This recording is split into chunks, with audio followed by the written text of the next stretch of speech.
Leden. 11. ledna zemřel zpěvák a také herec David Bowie. O 3 dny později odešel představitel Severuse Snape'a ze ságy o Harrym Potterovi Alan Rickman. Koncem ledna postihla mozková příhoda českého europoslance Miloslava Ransdorfa. Únor.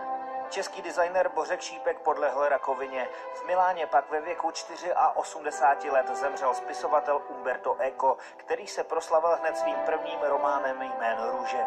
Duben. Ve věku 74 let zemřel mim Boris Hybner a svět také zasáhla zpráva o skonu zpěváka Prince. Bylo mu 57 let. Květen. Ve věku 85 let skonal malíř a výtvarník Adolf Born. Červen. Sportovní fanoušky zasáhla informace o smrti Muhammada Alího. Boxerská legenda trpěla 32 let Parkinsonovou nemocí a zemřela ve věku 74 let. Z Itálie přišla také zpráva o smrti herce Budda Spencera, který se proslavil filmy s Terencem Hillem. Srpen.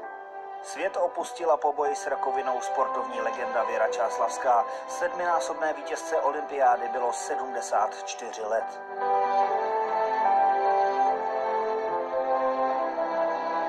Září. Zemřel izraelský politik a držitel Nobelovy ceny míru Šimon Peres. Bylo mu 93 let. Říjen. V 86 zemřel bývalý slovenský prezident Michal Kováč. V čele samostatného Slovenska stál v letech 1993 až 98. Listopad. Umírá básník a zpěvák Leonard Cohen, jenž se proslavil hitem Haleluja. Koncem listopadu také zemřel herec a pohádkový krakonoš František Peterka a na Kubě skonal komunistický diktátor Fidel Castro. Prosinec.